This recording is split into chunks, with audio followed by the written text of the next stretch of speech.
Stalin starts talking about the extermination of the kulaks, the wealthier peasants, in the program of agricultural collectivization. And he says, difficult business, unpleasant, but had to be done.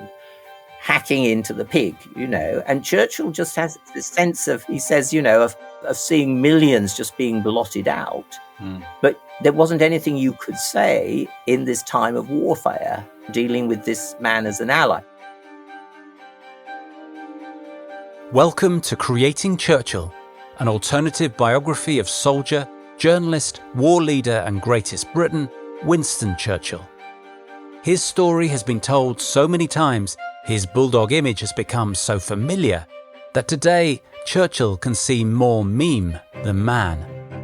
So this podcast series aims to get closer to the real Churchill, seeing him once again as his contemporaries saw him, the people he collaborated or clashed with. I'm Russell Barnes and I'm talking with historian David Reynolds, exploring how Churchill's life and character were shaped by relationships with friends, rivals, enemies, and family.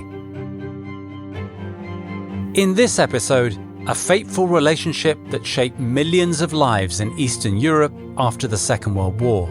Churchill's relationship with Britain's wartime ally, the Soviet leader Josef Stalin. I started by asking David to describe what these two men looked like when they first met in 1942. Well, they're pretty much the same height, about 5'6", varies a little because Stalin has platform heels sometimes because he's quite sensitive, his height.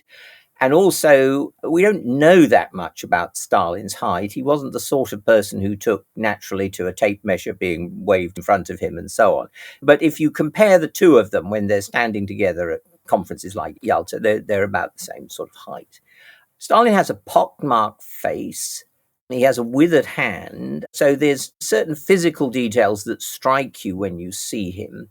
The other thing that is disconcerting is that he never quite looks you in the eye. There's always a sense that the eye is going somewhere over your shoulder. So it seems like he's a bit cagey. It's interesting, you think back 1939, Churchill said that Russia was a riddle wrapped in a mystery inside an enigma. In many ways, you could say the same was true of Stalin. And I think he's one of these characters that Churchill never quite got, or at least created a character that suited him, Churchill, as much as being accurate to what Stalin was like as we know it now through all the historical research. And powerful men use few words. Stalin was somebody who used few words. He was a good listener. He listened intently. Yes, and you could extend that really. I mean, Churchill's weapon was words. He was verbose. He wore you down with words. Stalin actually was a master of silence. He could stop talking, and that was equally powerful and disconcerting.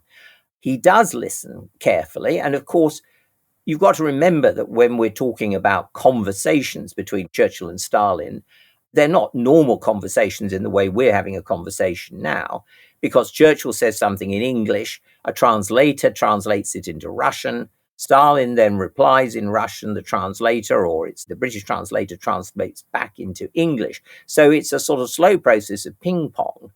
And what was the case for both of them, and certainly for Stalin, was that Stalin always watched Churchill's face. He always watched the body language, anything that he could connect with emotion and differences of mood and so on, sudden anxiety or whatever. This was part of the game, and he was very good at doing that. On the other hand, when he answered, it was to the point. He didn't go in for a long speech in the way that Churchill or indeed Roosevelt tended to do. He was to the point, could even be quite rude about what he said in answer, but at least you knew where you stood with him. And that was different from the whole performance side of some of the other dictators. Hitler marching up and down and ranting, Mussolini in his fancy dress, pontificating and so on. Churchill felt that you could do business with this man, I think, to borrow a phrase that Margaret Thatcher used about Mikhail Gorbachev. And that was a significant thing. It's also striking that Churchill's Foreign Secretary, Anthony Eden, who went right through the war with him and so on, he said that if he was picking a team, as it were, for an international conference, Stalin would be one of his top picks. He was a really good negotiator. Yeah. What's striking is how different these two men are. So one is an aristocrat, the other a Bolshevik terrorist, really, who seized power. It's an unlikely relationship, especially given that Churchill was a rabid anti-communist, anti-Bolshevik in the early 1920s. How did it get to this situation that Churchill is seeing this man as a key ally? Well, I think, frankly, Churchill has no choice. If you think back to that legacy that he takes on almost as soon as he becomes prime minister, France is falling. That means that you're going to have to think completely differently about who's going to be Britain's key ally or allies. He looks to Roosevelt initially, builds that relationship and tries to woo Roosevelt into the war. But then in June 1941, when the US is still neutral, Hitler invades Russia, and Churchill treats anybody who's an enemy of Hitler as his friend. And indeed, he says to his private secretary, if Hitler invaded hell, I would at least make a favorable reference to the devil in the House of Commons. And that's the situation he's in. He has very little choice. And I think it's interesting, you mentioned the firmness of his anti-Bolshevik feelings and so on. Those remain there, but Churchill is a pragmatist. He can see he has no alternatives, and in a sense, he's got to try and create a relationship with Stalin, maybe even create a Stalin that he thinks he can relate to. Yeah. So how does the relationship actually start? Well, of course, initially, and remember, he can't just pick up a phone in those days or do a video conference. It's through telegrams. It's through telegrams, occasional letters, just like the relationship with Roosevelt began in 1939. And it's pretty volatile at this time because Stalin is in a desperate state. The Red Army is falling apart in the autumn of 1941. They're advancing on Moscow, and he's making wild pleas for a second front. Churchill should be landing divisions in France, maybe 25 divisions in France or in the Balkans, to draw off the German army from the Russians, or sending them to Archangel or Iran. It varies from telegram to telegram.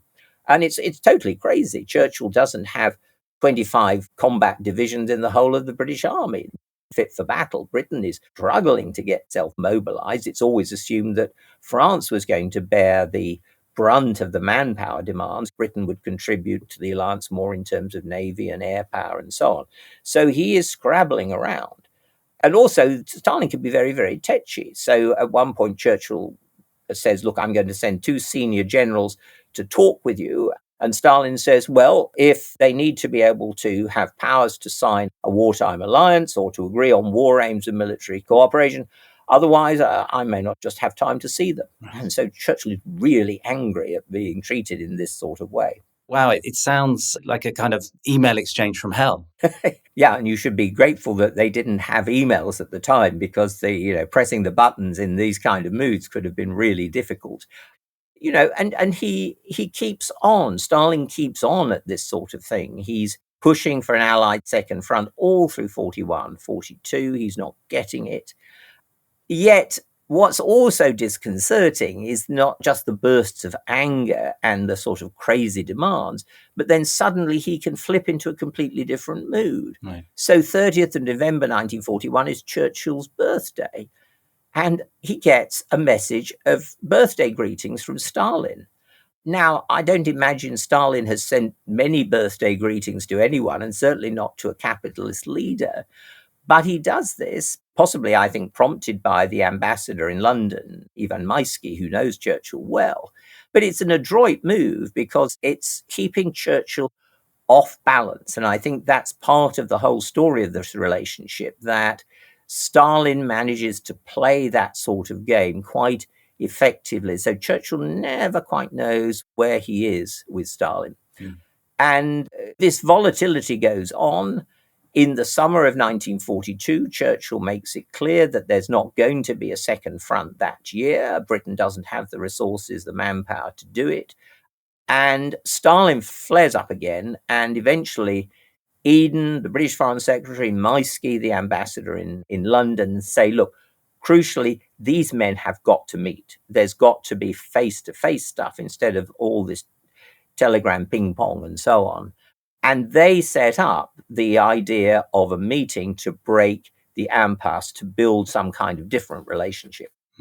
That is the Moscow summit, and it's a great World War II story. 5 intense days in August 1942, which seemed to define Churchill's attitude to Stalin really for the rest of his life. Yeah. And it happens only because of Churchill's personal courage and relish for adventure. Yes, I mean, the schoolboy is there again, like that young man that raced around the empire at the late 1890s, finding out where the hot spots are. Going to Moscow in the summer of 1942 is not an easy trip. You have to fly down the coast of France and Spain, and of course, that's dodging enemy aircraft. You go across the Sahara, you get to Cairo. In fact, he stops off in Cairo, sacks a few British generals and tries to shape up the Eighth Army. And then he flies on to Tehran, British embassy there. Then he flies all the way over the Caucasus and into Moscow that way from the southeast. So this is a huge, epic journey. And the US General Douglas MacArthur, who was no particular friend of the British or of Churchill, said that Churchill deserved a Victoria Cross just for the flight alone. But it's interesting, of course, that that's the sort of thing Churchill loved to do, Roosevelt couldn't do because of his infirmities, and Stalin was really genuinely scared of flying. Right. He was physically a coward in a way that Churchill was absolutely not. And so this is an example of the differences in temperament and character between them. Yeah. And in line with this kind of schoolboy manner, Churchill arrives in Moscow. You'd think, gosh, after all that, he'd want a night to recuperate. No way. He's very keen to go and meet Stalin that evening and have a first encounter, driven straight to the Kremlin so that he can get down to business. And this is the start of a series of meetings, which, as you say, are really critical for the rest of the war. And arriving at the Kremlin must have been quite a dramatic moment. Yes, and of course, Stalin is a choreographer, almost a dramatist, impresario of drama. So going to the Kremlin, you are blinded by spotlights, and as your car gets there, you can't see anything because it's so intense. You are collected by some flunky, and then you are walked laboriously through the corridors, taken up the stairs or the elevator. There's just a growing sense of drama, of, as a filmmaker, you would factor in the music here, the violins, the drums and things like this, rumbles. Anyway, and then you get to this room, open the door, and there's a table with green baize on it. And at the other end of this table is this little man, probably scribbling away, not really looking at you. And there's this sense of huge build-up of the climax, and then, what's going to go on like this? And so it's a very, very cleverly designed staging, if you like. So Churchill gets there and he explains, as he says, this difficult mission. He's basically saying, I'm telling you, there isn't going to be a second front in the way you want this year.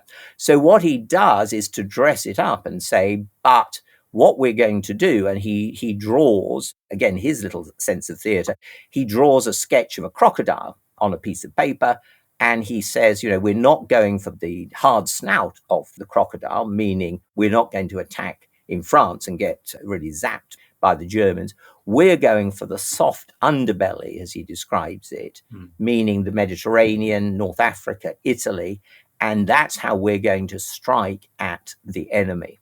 So he feels he gets something across to Stalin. Stalin's interested in this and so on.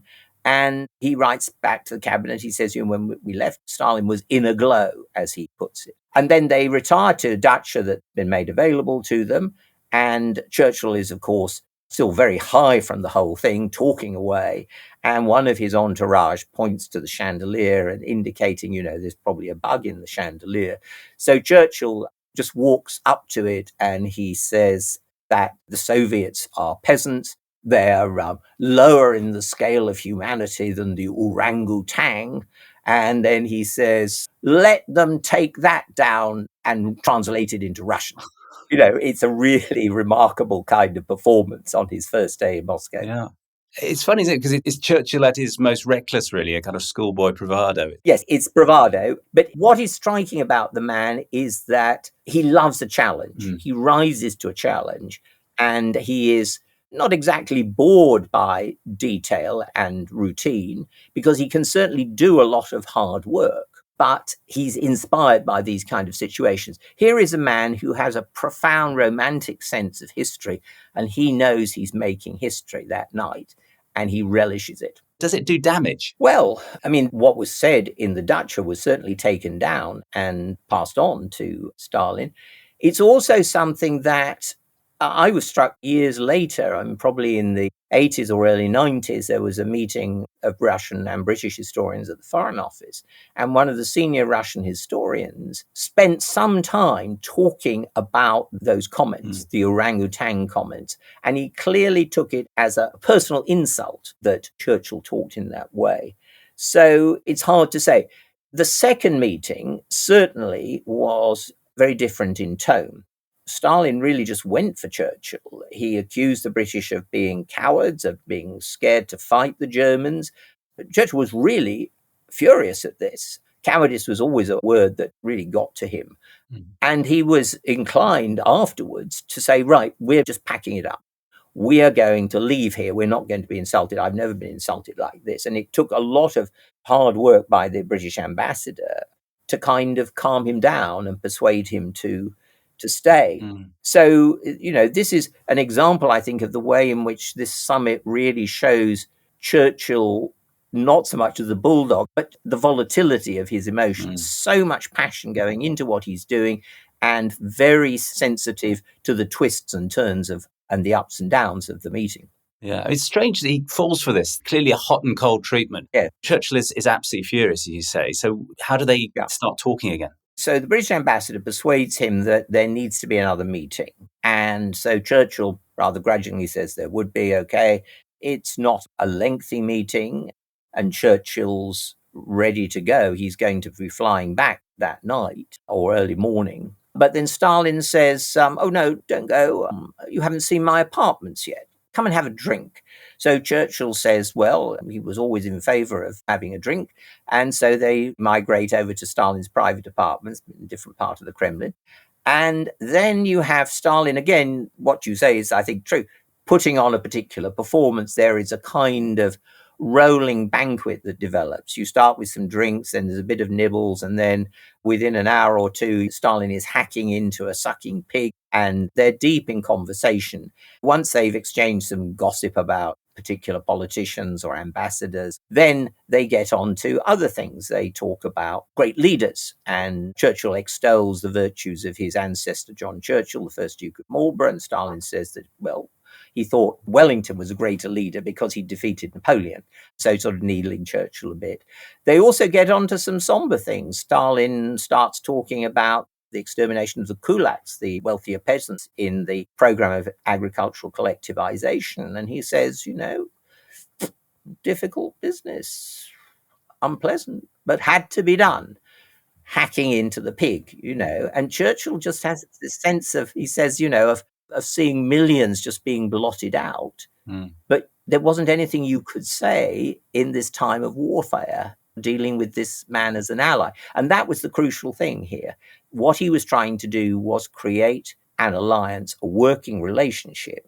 And unfortunately, in some respects, the man he's dealing with is a mass murderer, but that's the nature of the game. Yeah. So they end about 2:30 or so in the early hours of the morning. Churchill has just time to get back to the Dacha, change, and then get on the plane to fly out early that morning. It's striking. Obviously, that meeting, that dinner has a big impression on Churchill. And And it seems like a moment when Probably also leaves him with a hangover, I think. yeah, but it seems like a moment when Churchill sees Stalin quite clearly, that he's making, as you said, a deal with the devil, if you like. And then there are other times when he really wants to kid himself. He wants to see the best in Stalin. Yes, I mean, in a way, what choice does he have, I think? If you put it in a larger perspective, we know now that between June 41 and June 44, in other words, from the point when Hitler invades Russia to D-Day, something like 90% of the German army's battle casualties are inflicted by the Red Army. That's killed, wounded, missing, prisoner, taken out of the action. 90% of what Germany loses is done by the Red Army. And that means that Churchill is allowed not to commit British troops too prematurely. The Russians are doing the fighting and the land war. The British, of course, are doing it in many other ways, not least in the air and on the sea. But Churchill needs that devil. So it's probably natural to try and make the best of the relationship and to see the best in Stalin. And that's what Churchill does. Yeah. And this is also a devil who Churchill thinks he can sway with a personal relationship. Yes, I think like most really successful statesmen, politicians, Churchill has a great power of persuasion, and that starts with persuading himself about some of these things and then what he can do with others. So out of those sort of hot and cold meetings with Stalin, these alternations, Churchill tries to construct an explanation. And what he comes up with is this concept that there are two Stalins. He says this when he is cabling the cabinet about those early meetings, the first two meetings. And he says, we asked ourselves what was going on here. And that what we concluded, the we is really him, that Stalin's Council of Commissars did not take the news about the Second Front as well as he did. And therefore, Stalin was making a stronger pitch the next time to show to his Council of Commissars that he was being tough with the British. Well, everything we know now about Stalin suggests that although he did run a team of people, everybody on that team knew exactly who was boss. The idea that Stalin was in thrall to people in the back rooms of the Kremlin, the commissars, the Politburo, the marshals, whatever it was, is crazy. But that was, in a sense, the way that Churchill had to construct or create the Stalin that he could then say, I can work with. And the I was important because it's this personal diplomacy, meaning I'm the one who can do it. Nobody else can. It picks up, ironically, on that sense that Neville Chamberlain had briefly in 1938, that he was the man to deal with Hitler. In Churchill's case, this goes on for a lot longer. And indeed, this is basically this two Stalins idea is there for the rest of his life, so that a nasty telegram from the Kremlin is from the machine, as he puts it, from the men in the back room. And then the friendly one shows that man-to-man, in personal contact, Churchill and Stalin can get on. Yeah.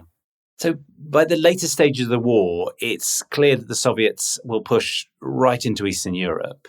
And Churchill realizes he has to work out a peace based on that. Yeah. And that's the big question of 1944-45 when it comes to Churchill and Stalin, I guess. Yes. The landings in Normandy are, in one sense, the start of a long campaign. It's expected to be a long campaign. And remember that those landings are actually intended to develop a strong position in northwestern France, going up to the big ports like Cherbourg and so on, from which you could supply a long campaign. That's what Britain needs and America needs in 1944. It's ports to actually supply the enormous demands of modern warfare. The assumption is that then they'll set up a Western Front again, and then the progress will probably be made in 1945, getting towards Germany and so on. But what happens very differently is that because of the alliance with Moscow, the fact that Stalin has pushed the British into doing the Operation Overlord, has said at the Tehran conference they have in 1943 that the Red Army will time its summer offensive in 44 to be supportive of the British and Americans in the West. This means that Germany is suddenly faced with a two-front war in a way that it's not had to do at any time previously in Hitler's experience of the Second World War. And the Red Army push really hard, and in fact, initially, more successfully than the British and the Americans. Their summer offensive actually goes from Belorussia right to the gates of Warsaw in a matter of weeks, destroys a huge amount of the German army. So it's now on the Polish border. And that means that the questions now are really serious and have to be faced about what is going to happen to Europe after the war. The independence of Poland was the issue on which Britain entered the war in 1939. So Churchill, as a matter of urgency, has really got to sort these questions out.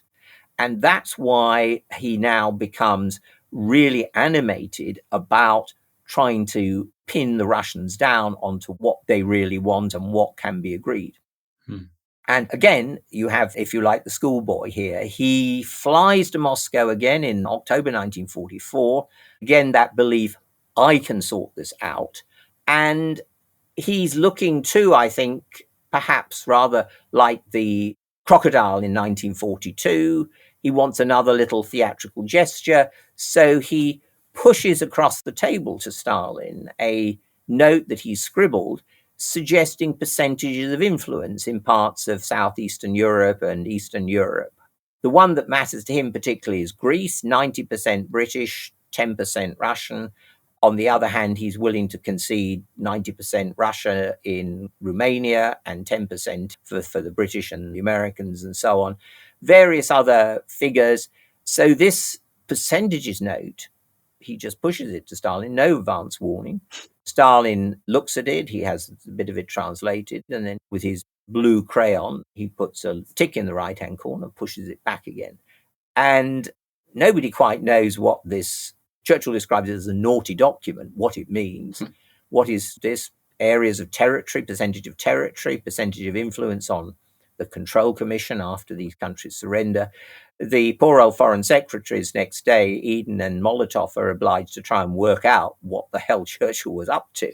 But it's indication of Churchill's feeling, we've got to now start making some deals to firm up the future of the peace, because he can see that otherwise the Red Army is simply going to move into Eastern and Southeastern Europe in ways that will be of significant importance for the state of the post-war world. I mean, it's strange. It sounds like incredibly amateurish diplomacy. Do you think Churchill knew what he was doing, really? Well, again, there are a few options. And I think, in a way, he has forfeited control over Eastern Europe because he has said, we cannot risk a second front in 1942 or 1943. We cannot risk the losses. In any case, Britain and America simply don't have control of the Atlantic at this stage. The U-boats can wreck convoys and things like that. So the build-up has to be very slow. Therefore, he's not exactly grasping at straws, but the influence he's got is limited.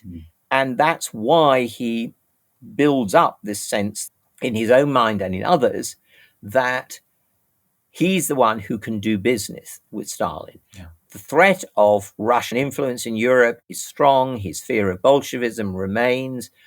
But he says things like, after he comes back from Yalta in February 1945, he tells his ministers, poor Neville Chamberlain believed he could trust Hitler. He was wrong. But I don't think I'm wrong about Stalin.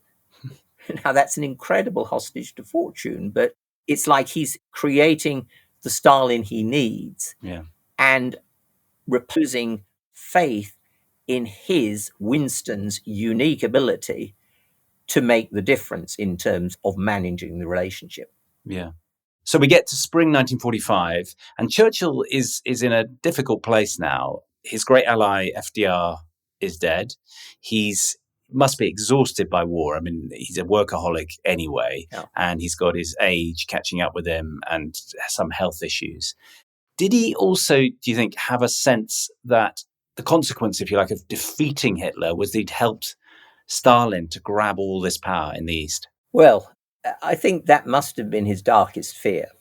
And there are moments when that does come out.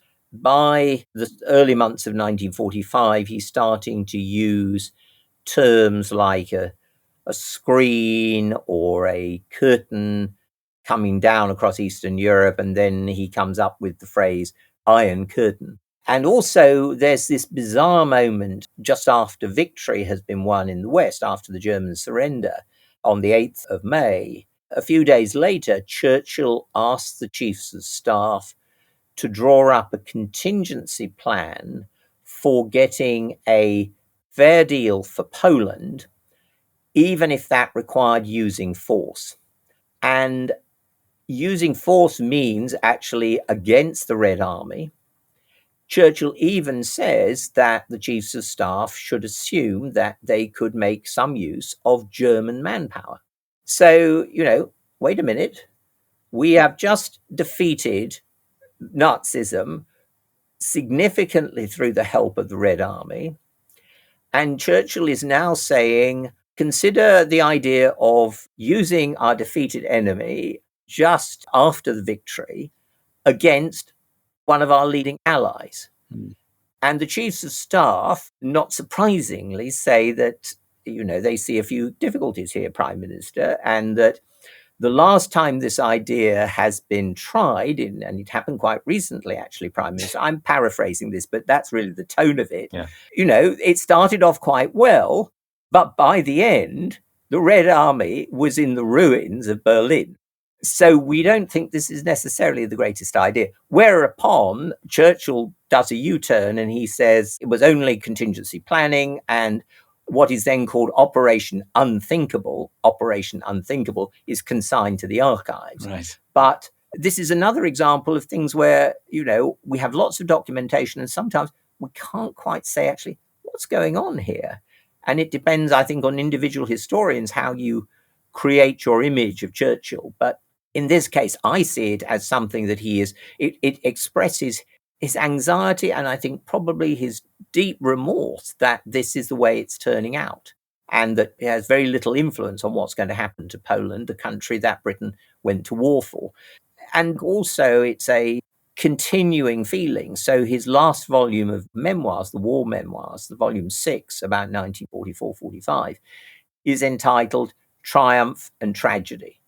Triumph over Hitler and the tragedy of a lost peace, another lost peace, and in this case, one which has lost half of Europe.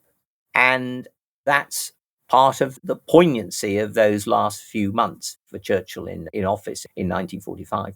Yeah. So Churchill is ejected from office in 1945. He enters a new period of wilderness years.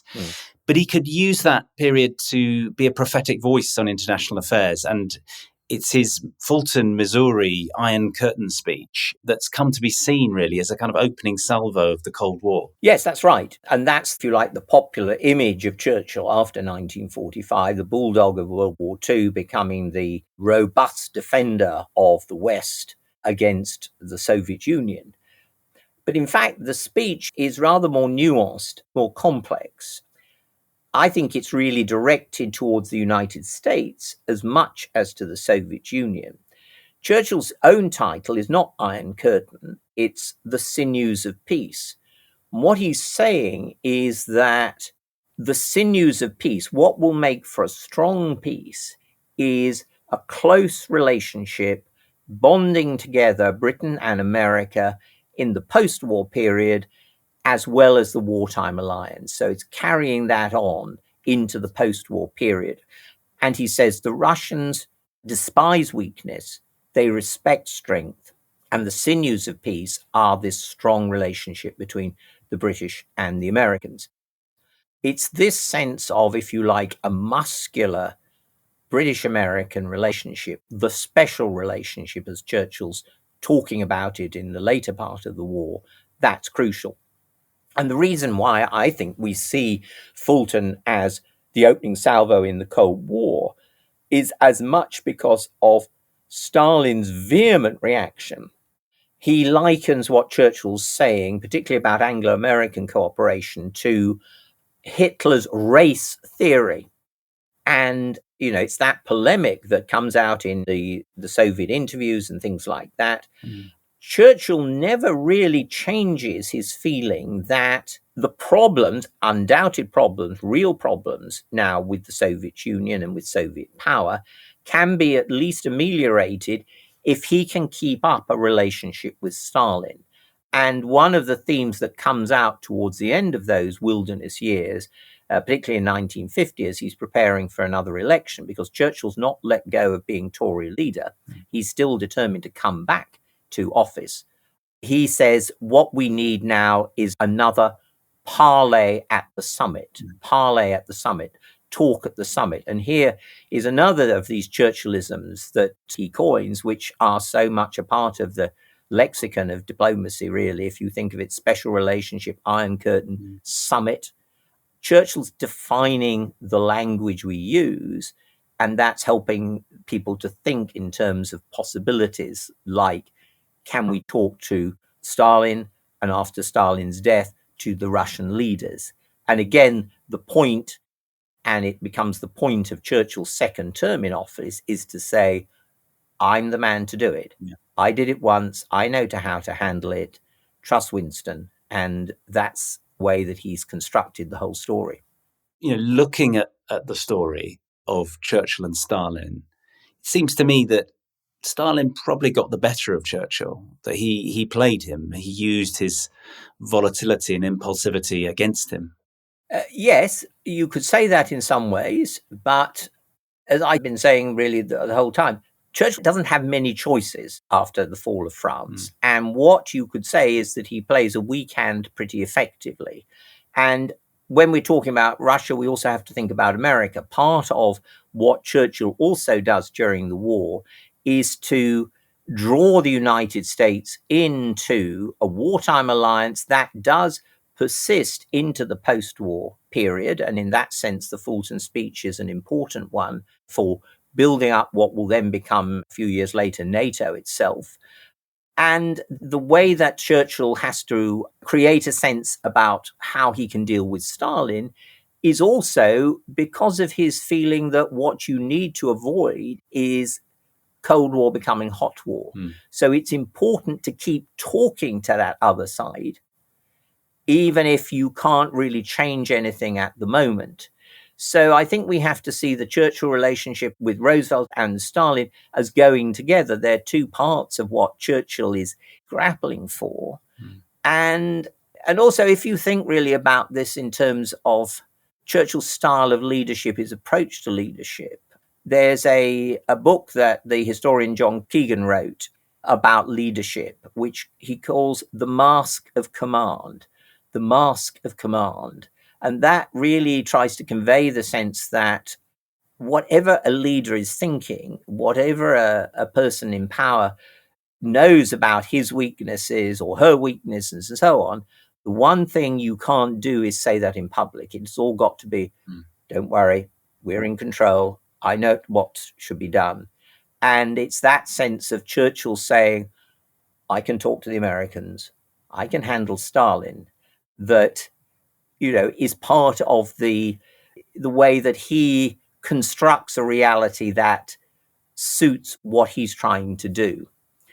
What did he ultimately think about it all? We don't know. There's times when in his last years he says, I have done a great deal to achieve nothing. Maybe that's what old men say in their last years. But there's poignant pictures of Churchill, photographs where he's sitting at Chartwell, back to the camera, view out across the Weald of Kent, the shoulders still hunched in that Churchillian way, and you just wonder what's going through his mind. But I would say he plays a weak hand pretty well, and you might even, to vary one of his famous sayings, that it's remarkable how much was done with so little for so long. You've been listening to David Reynolds and Russell Barnes in Creating Churchill. Please rate, review and recommend our show on your favourite podcast app. Follow us at creating_hist on X or Instagram, and send us your comments and questions by email to info@clearstory.co.uk. Creating History is produced and edited by Russell Barnes, with music by Rich Farnsworth, digital marketing by Lee Mann, and sound engineering by Andrew Chappell. Creating Churchill is a Clear Story, Creating History production.